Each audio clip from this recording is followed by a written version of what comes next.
Assalamualaikum warahmatullahi wabarakatuh.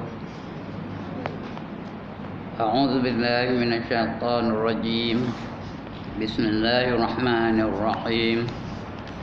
Ila hadratin Nabi Muhammadin al-Mustafa Rasulillah sallallahu alaihi wasallam wa ila alihi wa sahbihi ajma'in. وإلى حضرات جميع الأولياء والصالحين وجميع المؤمنين والمؤمنات والمسلمين والمسلمات الأحياء منهم والأموات وإلى حضرات آبائنا وأمهاتنا وأجدادنا وجداتنا وعشيرتنا ومعلمينا ومن لهم حقوق علينا شهد الله لهم الفاتحة. أعوذ بالله من الشيطان الرجيم. بسم الله الرحمن الرحيم.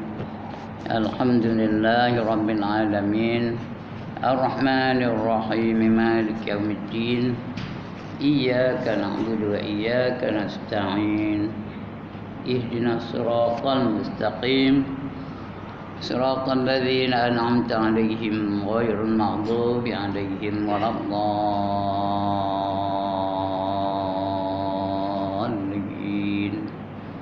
آمين. الحمد لله الذي أحيانا بعدما أماتنا وإليه النشور والصلاة والسلام على أشرف الأنبياء والمرسلين وعلى آله وصحبه أجمعين. رب اشرح لي صدري ويسر لي أمري واحلل عقدة من لساني يفقه قولي. سبحانك لا علم لنا إلا ما علمتنا إنك أنت العليم الحكيم. ولا حول ولا قوة إلا بالله العلي العظيم. أما بعد. Alhamdulillah, puan-puan yang dirahmati Allah sekalian, setinggi-tinggi kesyukuran kita tujukan kepada Allah Subhanahu wa taala. Kerana hingga ke saat ini kita masih lagi dalam keadaan yang bernyawa. Masih lagi kita diberi peluang oleh Allah untuk menambah amal bakti kita kepadanya. Diberi peluang kita untuk menambah bekalan-bekalan yang nak kita bawa balik ke kampung kita. Mudah-mudahan bekalan yang kita sediakan itu cukup untuk kita hidup di alam yang akan datang selepas alam dunia ini. Supaya kita senang nanti di sana, bahagia kita nanti di sana, selamat kita nanti di sana. Itu yang selalu kita doa tu, Rabbana atina fid dunya hasanah wa fil akhirati hasanatan wa qina azaban nar. Wahai Tuhan kami, berikanlah kami kebaikan dalam kehidupan di dunia dan kebaikan dalam kehidupan di akhirat, dan jauhilah kami daripada azab api neraka. Kebaikan yang di dunia apa kita nak? Kita nak ilmu yang memberi manfaat, kesihatan yang boleh membantu kita menjadi hamba-hamba Allah, ketenangan jiwa, anak-anak yang soleh, suami-suami yang soleh, rezeki yang halal. Itu kita nak kebaikan di dunia. Di akhirat kita nak mati dalam keadaan beriman, lepas daripada siksa kubur, bangkit dari kubur menjadi manusia yang sempurna kejadiannya. Ada kenderaan dari kubur kepada mahsyar, berdiri di hadapan Allah Subhanahu wa taala dalam barisan yang paling komanya nombor 3 sebagai orang yang beriman. Di mahsyar dapat lindungan arasy. Dihisab dengan hisab yang ringan. Diberi kitab dengan tangan kanan. Meniti siratal mustaqim, cepat seperti kilat menyambar. Dan dimasuk ke dalam syurga dan lepas daripada api neraka. Itu yang tindak kebaikan di akhirat. Di dunia pun nak baik, di akhirat pun nak baik. Di dunia tadi dah saya sebutkan sudah. Di akhirat macam tu juga.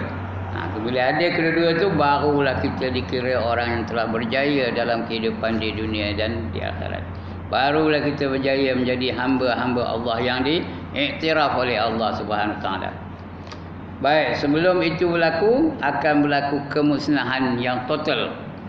Kemusnahan yang menyeluruh, semua sekali akan mati. Itu bukan kiamat lagi. Itu kematian total namanya. Kiamat tu dah mati semua baru bangun. Itu namanya kiamat. Qiyam tu artinya bangun.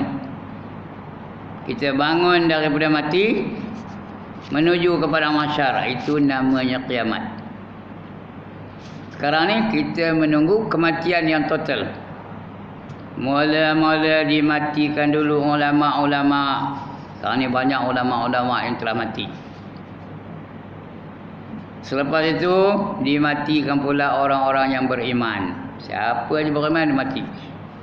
Sampai masanya tak ada siapa pun yang semayang, tak ada siapa yang baca Quran, tak ada siapa yang pergi masjid, tak ada siapa yang pergi ke surau. Malahan tak ada seorang pun menyebut nama Allah. Ketika itulah Allah akan hancurkan alam ini. Matahari pun terbit daripada barat. Datang berbagai-bagai ujian untuk manusia. Jadi tanda-tanda itu kita sedang baca sekarang ni. Untuk pagi ini, tanda-tanda kiamat tu atau tanda-tanda kemusnahan tu, di antaranya ini kita nak baca lepas ni, iaitu Dajjal. Muncul Dajjal. Betul? Muka surat 139, betul? Betul ya? Saya tanda ni. Hari ni tanda, saya tanya. Last ni kita baca dulu, iaitu pada 26 bulan 7. Hujung bulan Julai dulu. Ini dah masuk bulan 8. Kita pagi ni membaca tentang Dajjal. Tanda-tanda hari kiamat tu banyak. Yang pertama munculnya Dajjal. Yang kedua turunnya Nabi Isa. Ketiga timbulnya fitnah bergelombang-gelombang. Keempat munculnya banyak peperangan. Kelima timbul perang besar antara dua bangsa yang paling besar. Kemudian matahari terbit dari barat. Setiap orang yang lalu di atas satu kuburan berdoa agar lekas mati lalu masuk dalam kubur itu. Terlalu banyak wanita. Berapa ramai wanita, berapa ramai lelaki? Dekatnya kiamat esok, wanita ada berapa orang? 50. Lelaki ada berapa orang? Seorang lelaki, wanita 50. Ya. Wanita tak ada pilihan dah. Itu aja lelaki yang ada. Lantaklah jabik ke turun ke jadilah asalkan dapat ada lelaki ya. Ketika itu. Kemudian waktu terasa amat pendek. Lekas je malam rasanya. Kemudian pembunuh tidak tahu untuk apa dia membunuh. Dia perang bunuh orang, dia tak tahu mengapa sebab. Saja dia, hobi dia membunuh. Kemudian lenyap ilmu pengetahuan. Makin lama makin kurang, makin lama makin kurang, makin lama makin lenyap, makin lama makin hilang ilmu pengetahuan tu. Bukan sekaligus tak. Sikit hilangnya. Sudahnya tak ada siapa yang tahu. Ilmu agama lah maksudnya ya. Ilmu dunia ni makin lama makin bijak, makin lama makin pandai. Tapi ilmu agama langsung tak tahu. Kemudian timbul perang besar antara kaum muslimin dan Yahudi. Itu akhir sekali itu. Orang beriman akan berperang dengan Yahudi. Yahudi itu lari balik batu tu ngabur. Belakang aku ni ada Yahudi, mari datang bunuh. Kena ngabur pada orang-orang Islam, tahu? Pada orang beriman. Lari bawah pokok tu orang ngabur. Lari ada buah pokok durian. Pokok durian ngabur ni ada orang Yahudi ni belakang aku ni kata. Bunuh kata. Cuma ada satu pokok aja yang tak bercakap. Nama pokoknya apa? Gharqad. Udah pandai dah tu ya. Gharqad dia tak cakap. Sebab itu sekarang ni kalau kita pergi ke negara Yahudi yang bersempadan dengan tentera muslimin, mereka sedang menanam pokok gharqad dengan secara banyak-banyaknya. Dipanggil pokok Yahudi. Ya, punya lebih bingung ya. Ingat dia lepas tu. Cari pokok ini tak jumpa, cari pokok gharqad. Adalah dia belakang pokok gharqad ya. Itu tanda-tandanya. Untuk pagi ni kita baca terus tentang Dajjal. Sebab betul-betul Dajjal, bukan Dajjal ya. Dajjal. Jim tu ada sabdu. Dajjal. Jangan Dajjal. Orang Melayu je sebut Dajjal tu ya. Sebenarnya perkataannya Dajjal. Tentang turunnya Dajjal di akhir zaman tersebut dalam banyak hadis-hadis yang sahih. Hadis itu sahih belaka ya. Tersebut dalam hadis-hadis yang sahih. Sehingga menjadi kepercayaan yang menurut agama Islam dan yang sah menurut agama Islam. Kepercayaan itu sah ya. Islam mengakui bahawa Dajjal itu akan datang. Kejap ni belum ada Dajjal lagi. Nanti akhir zaman dekat nak hancur semua tu akan Dajjal. Tapi ada lagi. Yang Dajjal tu bukan Dajjal betul. Yang Dajjal sekarang ni ialah cucu cicitnya. Itu dia. Maksiat banyak berlaku hari ini. Dajjal lah tu. Cucu cicit dia hantar dia Dajjal yang sebenar tu kepada manusia pada hari ini. Sehinggalah Dajjal yang sebenar tu akan muncul. Sekarang ni cucu cicit dia je. Mari kita menari, mari kita berjoget lambak, mari kita isap dada, mari kita berzina, mari kita bergaul bebas antara lelaki dan perempuan. Itu semua cucu cicit Dajjal begitu. Sekarang ni belum Dajjal sebenarnya, Dajjal sebenarnya akan datang insya-Allah. Dekat nak kiamat tu. Akan timbul Dajjal ya. Sehingga dipercaya dalam Islam ya. Sehingga menjadi kepercayaan yang sah menurut agama Islam. Dajjal artinya pembohong. Seperti Dajjal tu pembohong. Cakap bohong je. Dia bawa syurga, bawa neraka. Kamu ikut aku, kamu akan dapat masuk syurga. Kamu menentang aku, kamu akan masuk dalam neraka. Kalau apa itu, kita patutnya cari neraka tu. Orang punya neraka tu bukan neraka betul-betul. Syurga tu bukan syurga yang sebenarnya. Syurga tu yang sebenarnya neraka bagi yang sebenarnya. Tapi dia mengatakan itu syurga. Itu di akhir zaman nanti ya. Mudah-mudahan kita tak dapatlah berjumpa dengan Dajjal ya. Mudah-mudahan tak ada lah. Tapi cucu cicit Dajjal masih sekarang berada dah. Dajjal artinya pembohong yang kerjanya menyesatkan manusia. Jangan kamu semayang, kata Dajjal ya. Jangan kamu baca Quran, jangan kamu selawat, jangan kamu tasbih, kamu hendaklah menyanyi aja kerjanya. Itu Dajjal maksudnya berhiburan saja. Sekarang ni juga banyak hiburan kan. Balik je ke rumah, dia kotak bingung tu ada je hiburan, ada ke tak? Siapa tak ada kotak bingung angkat tangan. Di rumah ada kotak bingung, macam-macam ceritanya. Nak Piramli ada. Ada tak? Ada videonya, boleh. Nak cerita Piramli apa? Semerah Padi ada. Bagaimana? Pendekar Bujang Lapuk ada. Bujang Lapuknya pun ada. Seniman Bujang Lapuk ada. Alibaba Bujang Lapuk ada. Itu Musa Menjanggut ada. Semua ada. Doremi ada. Itu yang Melayunya. Yang orang putih lagi banyak. Tris Tujas ada. Din Martin Jerry Lewis ada. Macam-macam ada. Hiburan je. Dari pagi sampai ke malam. Cerita hiburan je. Itu yang berlaku hari ini. Sebab itu tadi kita dah baca. Masa sudah terlalu pendek. Sudah-sudah dah malam je. Mun terhibur aja. Berhiburan je. Itu Dajjal tu. Cucu cicit Dajjal sekarang ni. Belum Dajjal betulnya. Ya. Dajjal artinya pembohong yang kerjanya menyesatkan manusia. Itu kerja Dajjal. Menyesatkan artinya tidak mengingati Allah. Melalaikan kita daripada mengingat Allah. Itu namanya menyesatkan dia. Setelah memperhatikan hadis-hadis Dajjal, tentang Dajjal itu diperhatikan hadis-hadisnya, dapatlah diambil kesimpulan bahawa Dajjal itu ada dua macam, iaitu Dajjal-Dajjal kecil dan Dajjal-Dajjal biasa. Itu yang kecil, yang biasa.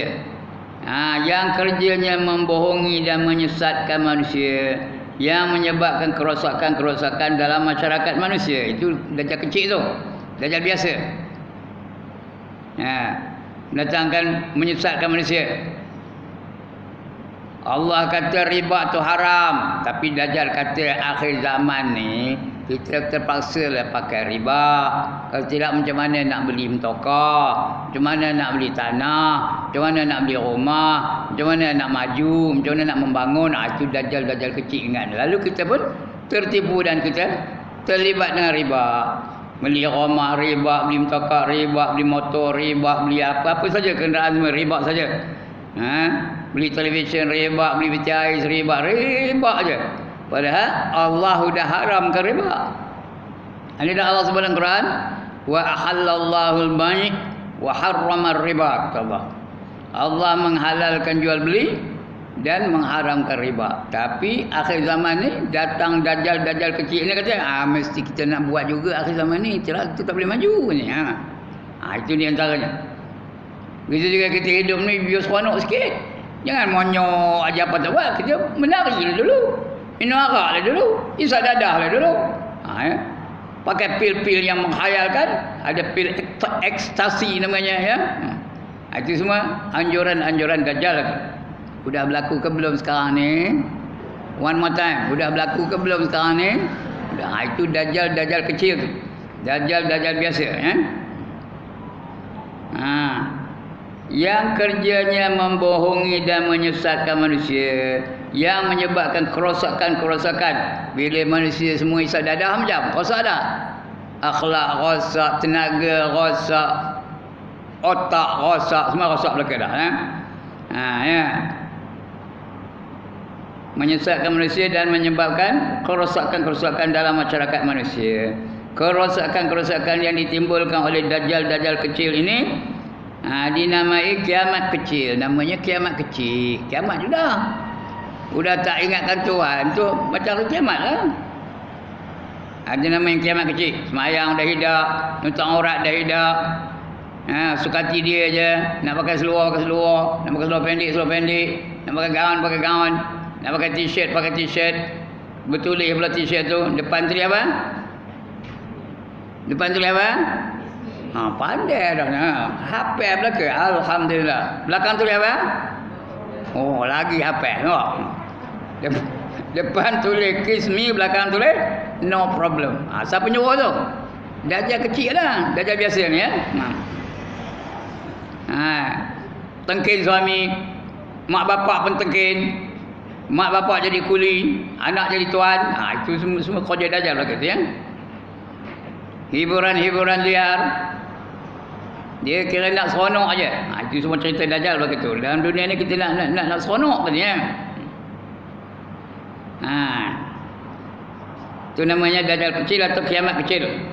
Dan ada Dajjal besar. Dan yang apa bos dia lah, itu akan datang. Belum lagi lah. Ada Dajjal besar, iaitu pembohong. Pembohong kaliber besar. Kaliber tu artinya otaknya pandai. Berkaliber tu artinya yang otaknya cergas. Nipu orang pandai. Berkaliber besar yang kerjanya membohongi dan menyesatkan manusia. Dekat sebelum terjadinya kiamat yang sebenarnya, kiamat besar tadi ya. Dajjal kecil itu sudah lahir. Ini bukan saya yang katakan, pengarang ni kata. Siapa pengarang ni? B. Arifin, orang Indonesia. Dah lahir katanya, dah ada. Dalilnya tengok rumah kita. Rumah ustaz ni pun ada. Kau tak bingung rumah tu? Meliak aja dari pagi sampai malam. Itu semua siapa nyuruh tu? Dajjal kecil tu. Kalau dia rumah ustaz buat, dia rumah murid ustaz, lagi banyak ya. Dia sudah lahir tu. Sudah muncul di permukaan bumi ini sejak masa hidupnya Rasulullah sallallahu alaihi wasallam. Zahir aja Rasulullah, lahirlah Dajjal kecil ni. Ada aja benda-benda yang menyesatkan. Ya. Walaupun disuruh Rasulullah, jangan buat maksiat, jangan melakukan kerosakan di muka bumi, tapi orang tak peduli, buat juga. Kerosakan masih berlaku, ya. Penentangan Islam berlaku sampai akhir zaman, sampai kiamat.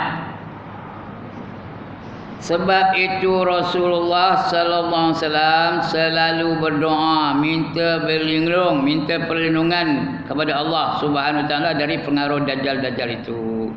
Rasulullah itu selalu berdoa, janganlah dajjal itu mempengaruhi umatku. Dia tak ada kena pengaruh. Nah, dia syaitan minta wani dekat dengan dia, terus akan dajjal, syaitan minta wani. Tapi dia takutkan umatnya. Siapa umatnya? Kita ni lah. Takut kita ni terpengaruh dengan dajjal, terpengaruh dengan syaitan, terpengaruh dengan hawa nafsu. Itu musuh kita tu. Tiga-tiga tu. Ya, syaitan, dajjal, hawa nafsu. Hawa nafsu dalam diri kita ni, kita payah nak buang. Ya, nak bunuh nafsu kena bunuh diri dulu. Baru dibunuh hawa nafsu. Seperti nafsu tu diri tau. Sebab tak dapat nak kita hapuskan nafsu, ada je. Walaupun dah tua dah 80, nafsu masih ada lagi. Nak kaya lagi. Padahal buat apa? Kaya kalau dah umur 80. Perempuan? Umur 80, buat apa dia? Banyak. Pergi kedai kopi, khabar pada tokek tu. Bak aku kopi satu ya, jangan bubur gulai tau. Ngapa? Ngapa tak nak gulai Pak Haji? Kata dia tokek kedai tu. Apa jawabnya? Teman kecil mana boleh makan gulai? Ya. Nak makan roti canai Pak Haji kata. Tak boleh roti canai, minyak banyak, kolesterol banyak, aku ada sakit jantung. Sedap Pak Haji kata, sedap Pak Haji. Ini kambing ada, baru masak kejap ni. Ayam ada, lembu ada, kobra ada, rusa pun ada kata. Jawab Pak Haji apa? Mana boleh makan kambing, mana boleh makan daging lembu, mana boleh makan daging kobra. Aku ada penyakit apa? Darah tinggi. Oh tak apa, jangan. Oh, pandai ke Pak Haji tau. Tuan kedai tu. Jangan. Oh, ini ni ada yang lain tak. Ada sotong. Ada kerang. Ada lala. Ada siput. Apa jawab Pak Haji? Saya ada gaut. Mana boleh makan benda itu? Atau nak makan apa Pak Haji? Buatlah roti merali tu saya colik dengan kopi pahit. Jadi lainnya. Sedap kan? Sedap. Roti merali colik dengan kopi pahit. Sedap kan? Itulah makan Pak Haji. Duit berkesa-kesa dalam poket. Itu dia. Menipu daya aja kerja dalam dunia ni. Itu yang menjadi musuh kita tu. Duit beribu-ribu dalam poket. Tapi tak boleh nak digunakan. Tak boleh nak enjoykan apa? Kehidupan ni. Semua itu tak boleh. Ini tak boleh. Ini tak boleh. Ya, nak kahwin pun tak boleh. Kenapa? Kenapa tak boleh nak kahwin? Duit banyak. Ada orang tak? Ada. Udah berjuta-juta dalam poket. Ada orang tak? Ada. Tapi nak kahwin apa? Jalan betul. Apa keluar kahwinnya? Itulah tertipu. Sebab itu Allah khabar awal-awal. Wa mal hayatud dunya illa mata'ul ghurur, kata Allah. Dan tidak ada kehidupan di dunia ini melainkan mata benda yang menipu daya. Dia nipu kita aja. Itu dunia ni. Ya, syaitan, dajjal, nafsu, semua menipu kita belaka itu. Supaya kita lalai daripada mengingati Allah. Ya. Mana kata dia, minta perlindungan kepada Allah dari pengaruh dajjal-dajjal itu. Dan beliau memerintahkan kepada setiap umat beliau. Kita ni lah diperintahkan beliau. Supaya apa? Apa suruh Nabi? Supaya berhati-hati, jaga-jaga, be careful ya. Jaga-jaga, berhati-hati. Jangan sampai terpengaruh oleh dajjal-dajjal tersebut. Dan hendaklah mereka sentiasa berlindung diri dan berdoa kepada Allah agar terhindar dari godaan dajjal-dajjal. Dan doa Rasulullah, ya Allah, itu doa. Kita boleh hafal doa ni. Ambil buku ni, bawa doa. Cakap Melayu tak? Boleh tak doa cakap Melayu? Boleh, cakap Melayu je. Ya Allah, aku berlindung dengan Engkau dari sifat-sifat malas dan umur kelewat tua, umur sampai tua. Sudah tua apa tak boleh buat. Dari segala dosa dan hutang, dari fitnah kubur dan azab kubur. Fitnah kubur satu, azab kubur satu. Azab kubur ada berapa? Ada 4. Yang pertama, soalan dan pukulan mungkar nakir. Yang kedua, dihimpit bumi sehingga berselisih tulang rusuk. Yang ketiga, didatangkan ular dan kala mematuk-matuk, menggigit-gigit sampai hari kiamat. Yang keempat, dimasukkan api neraka ke dalam kubur. Itu namanya siksa kubur. Siapa ndak? Yang mana lalu nahornya? Khabar tu saya. Yang mana lalu nahornya? Soalan dan pukulan mungkar nakir, lalu nahornya. Bila ditanya, "Mar rabbuka?" "Entah, tidak aku tahu." Bang, nampaknya tahu. Berapa jauh terbenam ke bumi? 70 hasta. Tanya lagi, "Waman nabiyuka?" Nyong orang ngerti ni. Bang, nampak lagi tahu. Tanya lagi, "Wa ma dinuka?" "I'm sorry, I don't know the answer." Bang, nampak lagi. Itu fitnah yang pertama. Yang kedua, dihimpit bumi. Sehingga rusuk kanan pergi ke kiri, rusuk kiri pergi ke kanan. Betul tahu? Itu dihimpit bumi. Sebenarnya puan-puan, himpitan bumi ni semua orang kena. Kecuali orang wali-wali Allah, rasul-rasul, nabi-nabi tak kena.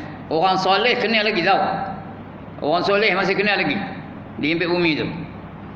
Cuma kalau orang soleh tu, bumi tu menghimpit tapi tidak menyakitkan. Elok-elok aja. Sampai ketika elok-elok tu betul dia penggang balik. Itu kehimpitan bumi. Semua kena. Macam ibu mendukung anaknya yang baru lahir. Adakah sampai remuk?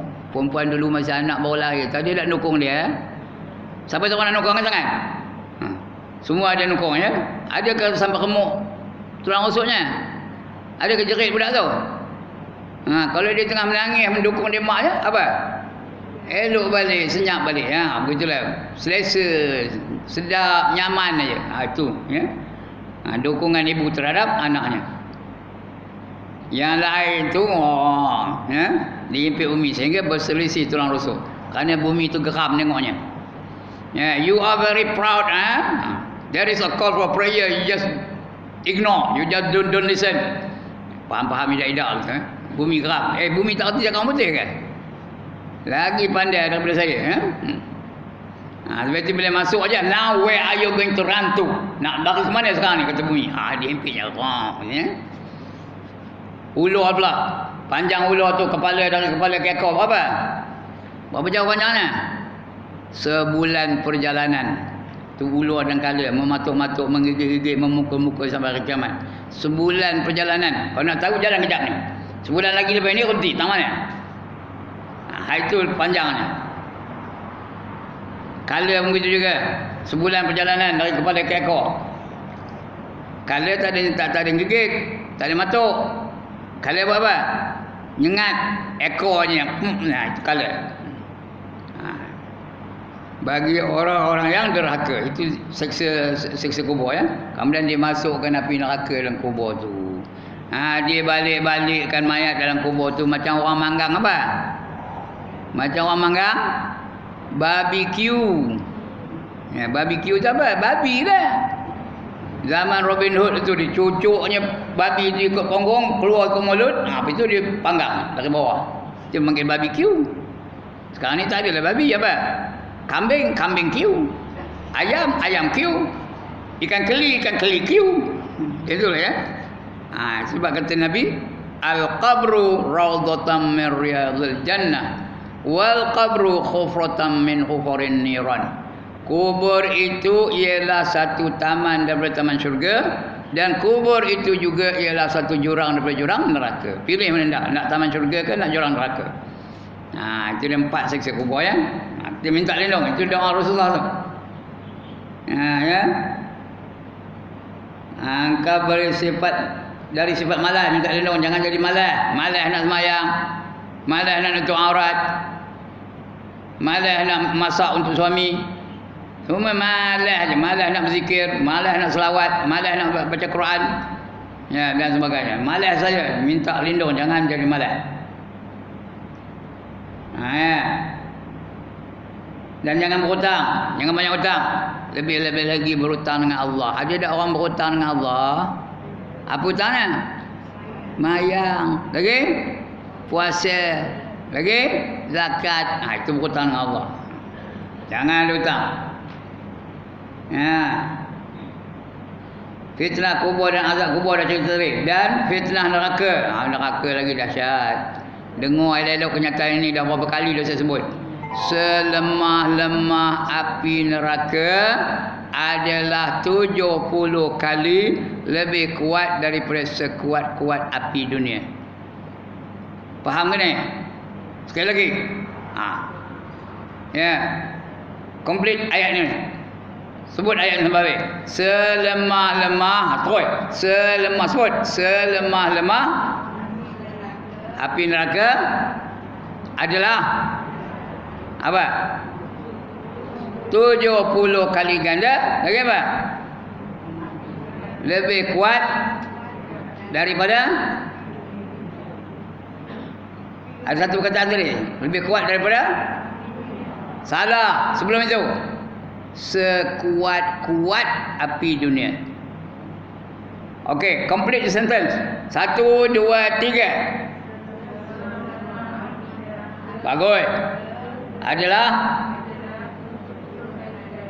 ya, 70 kali ganda, betul? Okey. Lebih kuat daripada apa? Salah. Sekuat-kuat daripada sekuat-kuat api dunia. Ya. Ingat ayat tu. Tak ada siapa lalu nuh. Siapa lalu nuh angkat tangan. Siapa nak neraka angkat tangan. Saya nak angkat gambar. Orang ini nak neraka. Jangan angkat tangan. Saya nak tengok. Nak kopor orang. Ya. Tak ada siapa lalu nuh neraka ya. Itu minta lindung daripada neraka. Dan bahaya fitnah kekayaan. Jangan jadi kaya. Kaya payah. Kalau banyak kaya dia, orang kaya ni tu, apa akibatnya nanti? Dah mati seorang kaya macam mana? Kenapa? Orang kaya tu kena apa? Kena tanya, kena hisap. Sebut hisap. Lagi banyak harta, lagi kuat hisapnya. Lagi banyak harta, lagi lama hisapnya. Lagi banyak harta, lagi tertangguh dia nak masuk ke syurga. Ikut kenyataan ini. Dengar dia tu, hafal ni. Orang kaya yang bertakwa lambat lagi masuk ke syurga berbanding dengan orang miskin yang bertakwa selama 500 tahun. Lambatnya masuk syurga berapa tahun? 500 tahun berbanding dengan orang miskin yang bertakwa ya. Kenapa? Kerana dia akan dicek, akan diperiksa, akan disoal. Semua akan disoal. Ada berapa rumah, kamu ada berapa tanah, kebun ada berapa, kain baju ada berapa, mentokar ada berapa, motor ada berapa, basikal ada berapa, kasut ada berapa, tudung ada berapa, telekung ada berapa. Semua akan ditanya. Jadi nanya tu yang lama masanya ya. Orang miskin tak ada. Orang miskin apa nak tanya, tak ada benda. Macam kita turun dari kapal terbang dah. Ada pun nak turun kapal terbang dah. Orang pergi Mekah dah tak? Kalau dia menenggang aja, kejap ke lama ceknya. Kejap aja jalanlah Mak Haji kata dia custom ya. Tapi kalau Mak Haji tu nolak 18 troli. Tahu ke troli? Tempat ngangkut barang tu tolak 18. Macam. Dia cek dia satu persatu. Dalam atas troli tu kan. Lama ke sekejap masanya? Lama benar masanya. Jadi sebab itu orang kaya tu patutnya dia terasa aku nak esok lama benar kena cek ya. Walaupun cek tu mungkin yang ringan tapi lama juga. Yang mungkin ringan dia cek ada dua jenis. Satu cek yang ringan, lagi satu cek yang bersangatan. Kalau cek ringan pun lama juga, ada ke panjang ke masanya ya. Begitulah keadaannya. Jadi minta lindung. Minta lindung dengan kau dengan kekayaan dan berlindung dengan kau dengan bahaya kemiskinan. Miskin sangat pun tahu dia juga. Kerana kalau kemiskinan tu miskin sangat, dia boleh membawa kepada kekufuran. Miskin nak makan tak ada apa benda nak makan, itu pergi pasar raya tu mencuri Milo, mencuri apa? Kopi, mencuri teh, Mencuri gula. Kenapa? Kerana nak makan. Anak nak makan, anak dah curi rumah, kuah. Dia apa tak ada. Itu bahaya kemiskinan. Dia boleh membawa kepada kekufuran ya. Miskin pun bahaya, kaya pun bahaya. Minta lindung dengan Allah ya. Dan berlindung dengan kau dari fitnah Al-Masih Ad-Dajjal. Ini Al-Masih Dajjal. Dajjal ni memang ngajak kepada kejahatan aja ya. Minta lindung dengan Allah. Ya Allah, bersihkanlah diriku dari kesalahan-kesalahanku dengan air. Air apa? Dengan air kita sembahyang tu, air salji lah, apa-apa lah ya. Air laut, air sungai. Dengan salju dan air mawar. Supaya kita suci lah. Bila dibuang dengan air, tak ada daki-daki lagi. Tak ada kotoran lagi. Begitu juga dosa-dosa kita, bila cuci dengan air, tak ada dosa lagi ya. Bersihkanlah pula jiwaku dari segala kesalahan-kesalahan. Jiwa ni ada salah dah. Banyak salahnya. Daripada hasad dengki, daripada takabur, daripada ujub, daripada riak dan sebagainya. Itu jiwa ya. Dari segala kesalahan-kesalahan seperti bersihnya kain putih dari daki. Macam kain putih tu, sudah tak ada daki, bersih aja lah. Dan jauhkan aku dari kesalahan-kesalahan seperti jauhnya jarak antara timur dan barat. Mudah-mudahan itu jauh dari kesalahan. Jangan ada buat salah. Tambah ada tutua orang kita ni buat salah lagi ke? Tinggal semayang lagi ke? Berjoget lagi ke? Jauh dari salah ya. Ini hadis sahih tau. Di antara timur dan barat. Hadis sahih riwayat Bukhari dan Muslim. Bila dua-dua ni Bukhari atau Muslim tu, hadis tu mesti sahih. Sahih tu dia sah. Dia sebagai hadis, bukan tipu-tipu, bukan reka-reka. Hadis betul-betul hadis dari Nabi Muhammad sallallahu alaihi wasallam ya. Riwayat Bukhari, Muslim, Nasa'i, Ibnu Majah dan Aisyah. Itu doa Rasulullah sallallahu alaihi wasallam. Ndak kata ndak doa ini. Hatta bawa balik bacalah setiap hari. Cakap Melayu pun boleh. Handphone ada, tangkap gambar tu, bubuhlah handphone tu. Ini ya. Kamu selalu doa apa ni?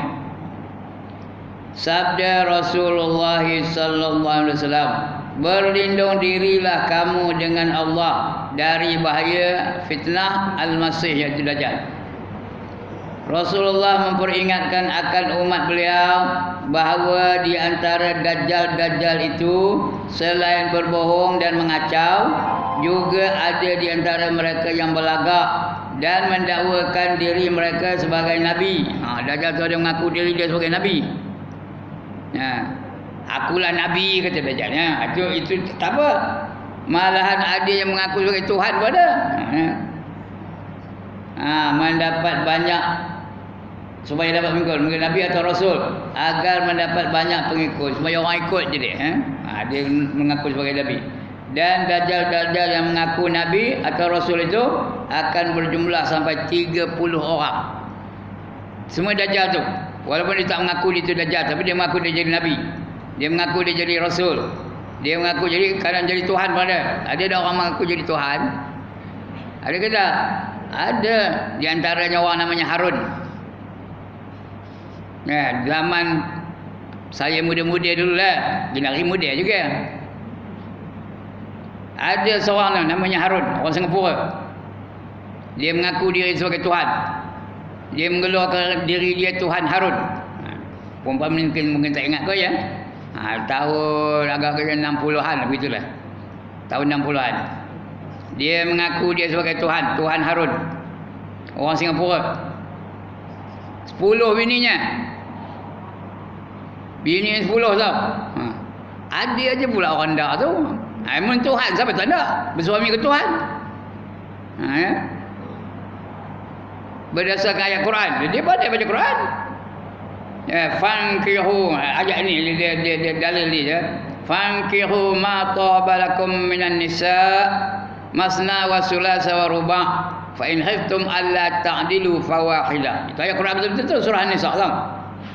Fankihu, nikahilah kamu mana-mana perempuan yang kamu suka. 2-2, 3-3, 4-4. Tapi sekiranya kamu tidak boleh berlaku adil, maka cukuplah satu bagi kamu. Jadi 10. Macam mana ada 10? 2 tambah 3 berapa? Ya Allah, tidak ngaji matematik tu.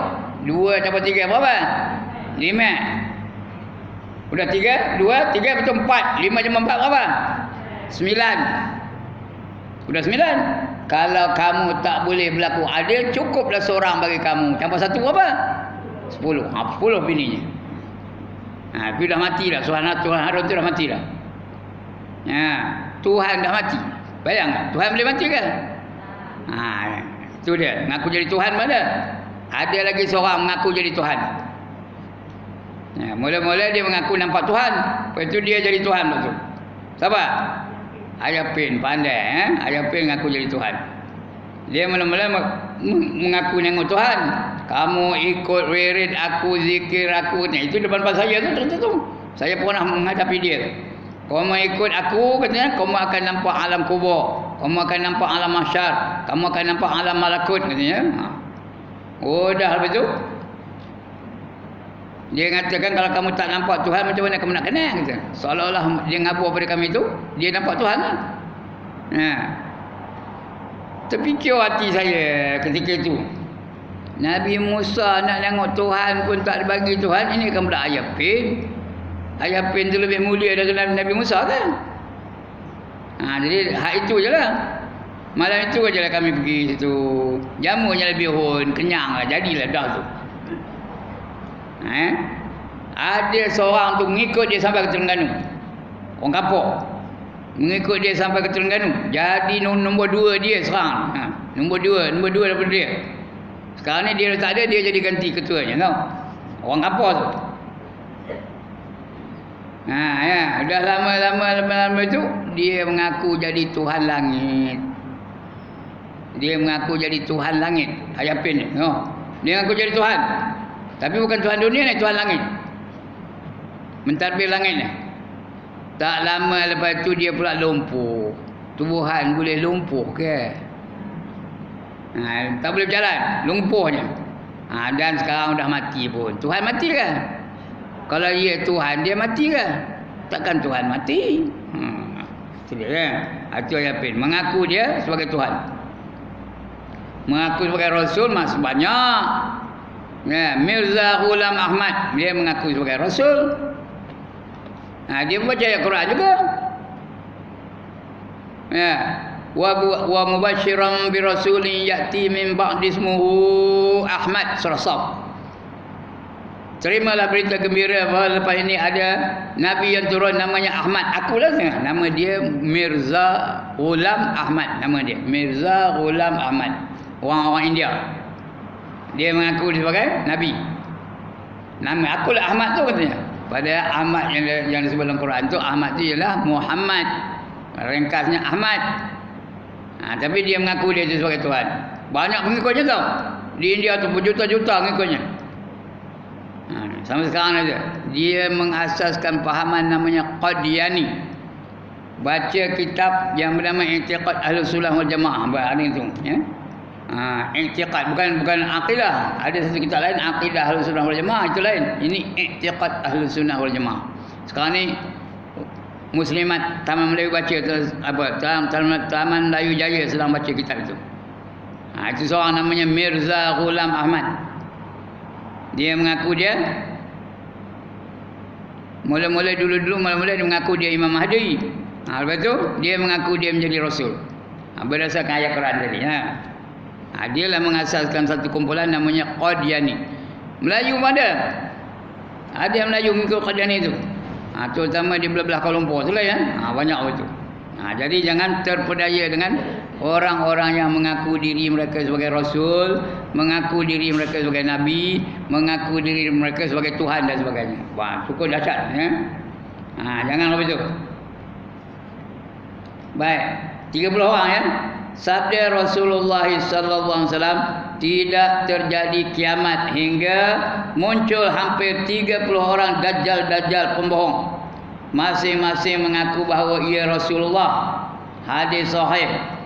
Riwayat Abu Daud, Tirmizi, Nasai, Ibnu Majah dan Abu Abu Hurairah. Dalam hadis lain yang diriwayatkan oleh Tirmizi dan Abu Daud dari Sauban, Rasulullah SAW sabda, tidak terjadi kiamat sehingga berhubungan beberapa golongan dari umatku dengan orang-orang musyrik, dengan orang musyrikin, dan sehingga menyembah berhala sampai dia menyembah patung ada. Dan sesungguhnya akan muncul dari kalangan umatku 30 orang pembohong. Dajjal tadi lah, yang masing-masing mengaku sebagai nabi. Dan saya adalah penutup sekalian nabi. Kata Nabi Muhammad, aku penutup, lepas ni tak ada lagi nabi lepas aku ni.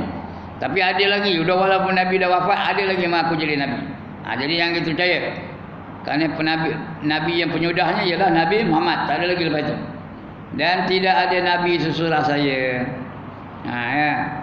Sebagai diketahui bahawa di masa hidup Rasulullah sallallahu alaihi wasallam sudah muncul 3 orang dajjal. Dalam zaman Rasul ada 3 dajjal yang mengaku sebagai nabi dan rasul, iaitu Al-Ansh dari Yaman. Namanya Al-Ansh dari Yaman.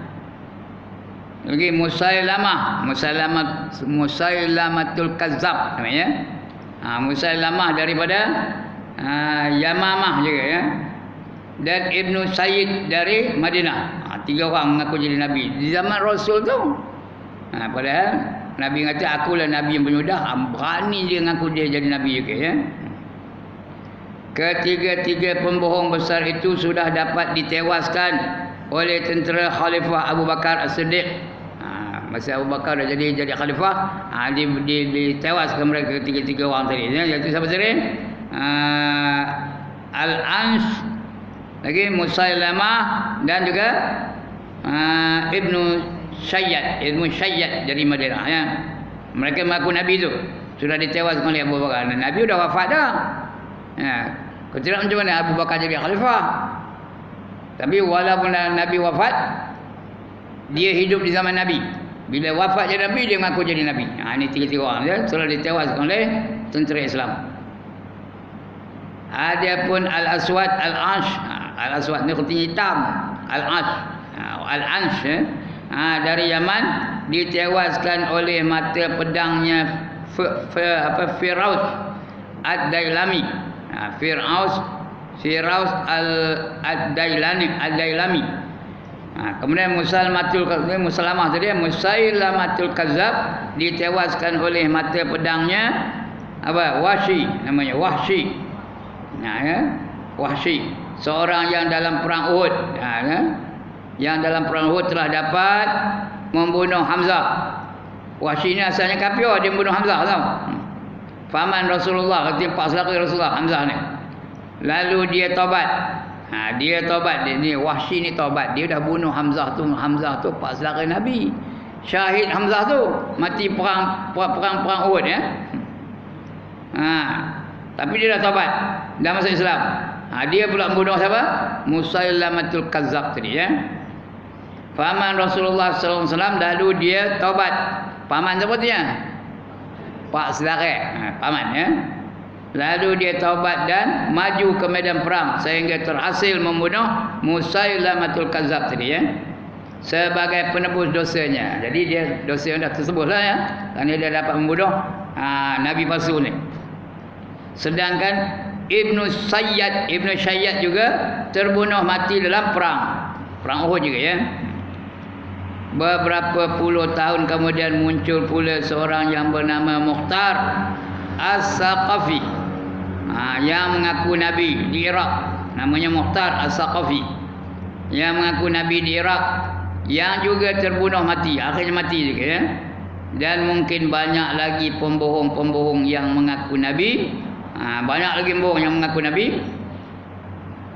Sesudah 4 sejarah, sesudah 4 pembohong besar tadi, bukan terlangkau tadi ya, yang mengaku nabi sesudah 4 pembohong besar tadi. Siapa tadi? Al-Ansh, lagi Musailamatul Kazzab, betul, Abu Sayyad dan Dajjal sebenarnya. Mereka mengaku nabi ni ya. Dan mungkin banyak lagi pembohong-pembohong yang mengaku Nabi sesudah 4 pembohong besar tersebut, tetapi tidaklah tercatat dalam sejarah kerana tak punya pengaruh. Dia tak ada banyak pengaruh, tak ada siapa nak ikut dia. Dan dapat ditewaskan oleh umat Islam secara dengan segera. Sekejap dia dihapuskan oleh umat Islam. Sehingga berita-beritanya hilang, lenyap, tidak tercatat oleh sejarah. Sejarah tak ada mencatat berita mereka, ya. Kerana tak penting sangat. Kerana mereka segera dibunuh. Tak ada banyak pengaruh pula. Kumpulan tak besar. Hanya dia tak lama lepas itu dibunuh. Tak ada dicatat sejarahnya. Akhirnya dalam abad yang ke-20 Masihi. Abad 20 artinya 19 sekian 20 Masihi. Pada tahun 1835 Masihi lahir Al-Qadian. Qadiani jadi. Di Qadian ni nama tempat di India. Muncul satu gerakan nama Qadiani yang saya sebut tadi, tahu? Seorang yang bernama Mirza Ghulam Ahmad, ini saya sebut tadi tu. Mirza Ghulam Ahmad tu. Dia orang India. Dari Qadian nama kampungnya.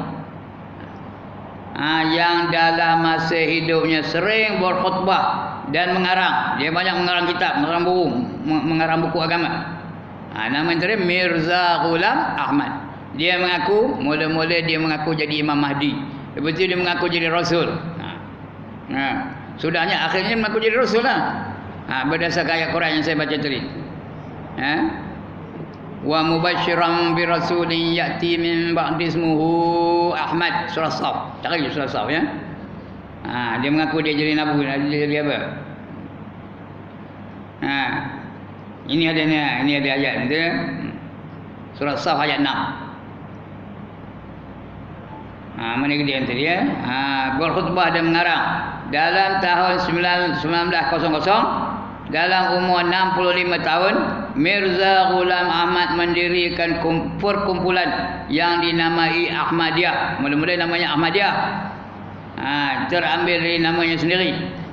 Dia meninggal dalam tahun 1908. Mirza Ghulam Ahmad meninggal dalam tahun 1908. Dia menggalakkan kumpulan dia Ahmadiyah ataupun Qadiani. Qadiani itu asal dari kampung dia. Nama kampungnya apa? Qadian. Dipanggil kumpulan dia Qadiani. Kita pun boleh, macam saya lah. Saya asal dari kampung Gajah. Buat satu kumpulan namanya apa? Kampung Gajahi. Contoh aja lah. Buat kumpulan apa itu. Boleh. Kalau ada orang ikut lah. Siapa nak ikut dengan saya? Sabuai lah, renti lah. Penipu lah tu. Jangan ngawal. Di dalam Quran dalam surah Shaf ayat 6 diterangkan bahawa Nabi Isa alaihissalam pernah menyatakan kepada Bani Israel yang saya baca tadi. Wa iz qala Isa ibn Maryam ya bani Israil inni rasulullah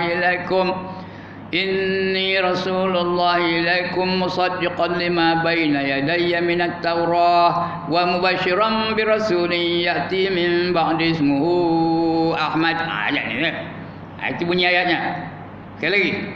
Wa iz qala Isa ibn Maryam ya bani Israil inni rasulullah ilaikum musaddiqan lima baina yadayya minat Taurah wa mubasysyiran bi rasulin ya'ti min ba'di ismuhu Ahmad. Artinya dari sini. Dan ingatlah tatkala berkata Isa anak Maryam, ya Bani Israel, wahai orang Bani Israel, sesungguhnya aku ini adalah utusan Allah. Nabi aku ni. Nabi Isa boleh dengan cara itu, memang dia Nabi pun. Dia bukan nipu. Aku ni Nabi, utusan Allah yang membenarkan dengan apa yang di hadapanku. Yang kau hadap itu semua benar-benar belaka, iaitu kitab Taurat. Sebelum Nabi Isa ada kitab namanya Taurat. Diturun kepada siapa? Turun kepada siapa? Ya Allah. Taurat diturun kepada Nabi apa? Seorang tak tahu. Nabi Musa. Nabi Isa apa nama kitabnya? Injil. Taurat pun ada sebut. Dan memberikan kabar gembira akan datangnya seorang Rasul sesudah aku. Sebelah aku ni kata Nabi Isa, namanya Ahmad. Akulah kata Nabi Mirza Ghulam Ahmad tadi. Akulah namanya Ahmad tu. Menurut Rasulullah sallallahu alaihi wasallam, kepada siapa ayat itu diturunkan bahawa Rasul yang bernama Ahmad itu adalah diri beliau. Nabi Muhammad ni katakan Ahmad tu diri beliau sendiri. Sedangkan menurut Mirza Ghulam Ahmad yang datang 13 abad kemudian, bahawa Rasul bernama Ahmad itu adalah dia sendiri, adalah dirinya sendiri. Dalam beberapa hadis sahih yang diriwayatkan oleh Bukhari dan Muslim, Rasulullah sallallahu alaihi wasallam menyatakan bahawa di akhir zaman akan turun Isa anak Maryam, bukan Isa anak Tuhan. Orang Kristian katakan Isa anak Tuhan. Ya, Jesus son of God. Tapi Isa tu dalam Quran sebut Isa anak Maryam. Dia bukan anak Tuhan ya. Akan turun, menyatakan di akhir zaman akan turun Isa anak Maryam. Mirza Ghulam Ahmad mengaku bahawa dirinya pula lah yang dimaksudkan dalam Isa itu. Sedangkan dia sendiri tahu benar-benar bahawa dia bukan anak Maryam. Dia bukan anak Maryam. Ya. Dan dalam beberapa hadis yang masih diperselisihkan tentang sahih tidaknya, diterangkan pula oleh Rasulullah sallallahu alaihi wasallam bahawa di akhir zaman akan muncul seorang sebagai Mahdi. Imam Mahdi ni tak ada hadis yang sahih. Cuma kita boleh percaya, yakin percaya tentang apa, kerana dia bukan hadis tak ada sahih sangat ya. Tapi betul boleh percaya ya. Tapi bukan jadi wajib untuk percaya dah. Sebagai Mahdi, muncul seorang sebagai Mahdi untuk mengalahkan Dajjal bersama Nabi Isa anak Maryam. Mirza Ghulam Ahmad mengaku bahawa dirinya sendiri adalah Mahdi. Dia mengaku, mula-mula dia mengaku dia Imam Mahdi. Lepas itu mengaku jadi Nabi pula. Jadi Nabi namanya Ahmad. Dua-dua tak betul. Dia bukan Mahdi, dia juga bukan Nabi yang bernama Ahmad. Ahmad tu namanya ialah Nabi Muhammad. Mahdi lain. Mahdi itu akan muncul. Imam Mahdi akan muncul ya. Akhir zaman akan muncul. Nabi Imam Mahdi itu namanya Ahmad juga. Muhammad bin Abdullah, maknya pun bin Aminah juga, binti Aminah. Maknya nama Aminah. Itu Imam Mahdi. Dia akan berperang dengan Dajjal juga bersama dengan Nabi Isa. Kedua-duanya akan membunuh Dajjal ya. Semua pengakuan itu bertentangan dengan pengertian yang dianut oleh para sahabat Rasulullah. Tak ada sahabat-sahabat tak ada yang mengatakan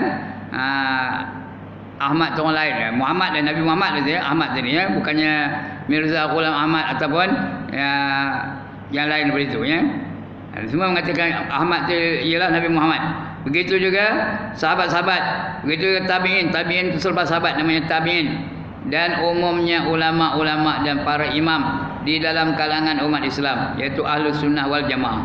Sebab itu maka Mirza Ghulam Ahmad dan para pengikutnya yang bergabung dalam gerakan Ahmadiyah Qadian nama kampungnya, Ahmadiyah Qadian, dianggap menyeleweng dari ajaran agama Islam yang sebenarnya. Dan banyak lagi pengakuan-pengakuan Mirza Ghulam Ahmad dalam buku-buku karangannya yang satu sama lain berlainan, bertentangan. Al-Ustaz Hasan rahimahullah, itu Hasan Bandung namanya. Ustaz Hasan rahimahullah taala telah mencatatkan dari kitab-kitab karangan Mirza sendiri pengakuan-pengakuan yang berlainan, iaitu sebagai berikut. Nombor satu, aku dapat ilham. Kitab namanya At-Tabligh. Kemudian aku dapat wahyu. Ilham dengan wahyu lain. Ini sudah dapat wahyu pula, sudah naik pangkat. Aku dapat wahyu katanya. Kemudian aku wali, sudah wali pula. Mirza ni seorang orang yang sama tu.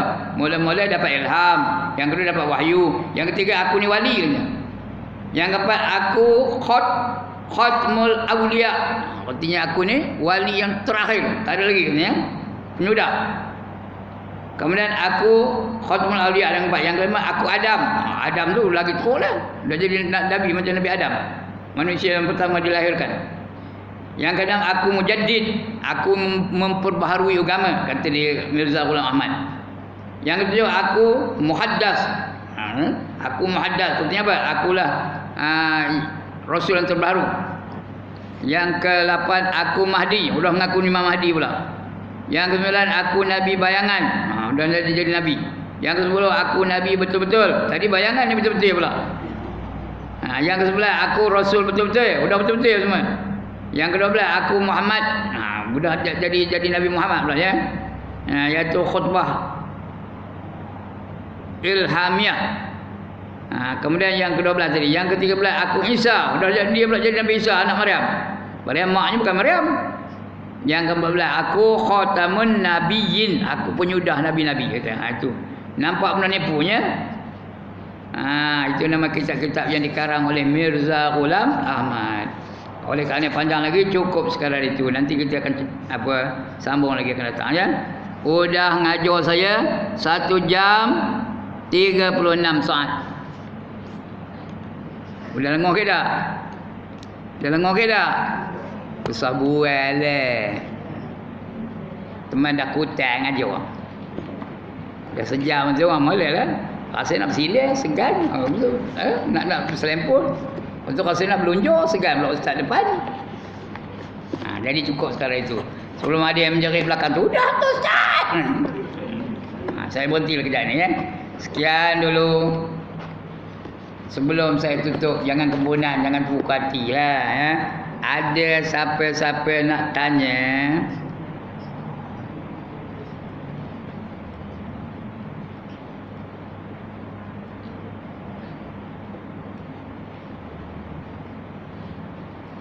tak ada siapa nak tanya? Alhamdulillah. Banggalah saya. Ngapa bangga? Dapat murid-murid yang bijak-bijak belaka. Saya diajar dapat, diajar dapat. Mana nak cari? Hanya ada di surau Ijtimaiyah, Sungai Keruh. Cuma bila ditanya tak jawab. Nanya beda, ditanya yang tak erti nak jawab. Jadi sekian dulu puan-puan, minta ampun, minta maaf lah lawak je. Salah silap minta ampun, minta maaf. Mudah-mudahan kalau ada rasa ujub, riak, takabur dalam diri saya ni, minta mudah-mudahan Allah ampunkan dosa-dosa saya ya. Dapat kita sama-sama bermanfaat dalam kehidupan ini ya. Sekian dulu. Salah silap lagi sekali minta ampun. Aqulu qawli hadza wa astaghfirullahal azim li wa lakum wa lisairil muslimin wal muslimat wa ya fawzal mustaghfirin wa ya najatat taibin. Assalamualaikum warahmatullahi wabarakatuh.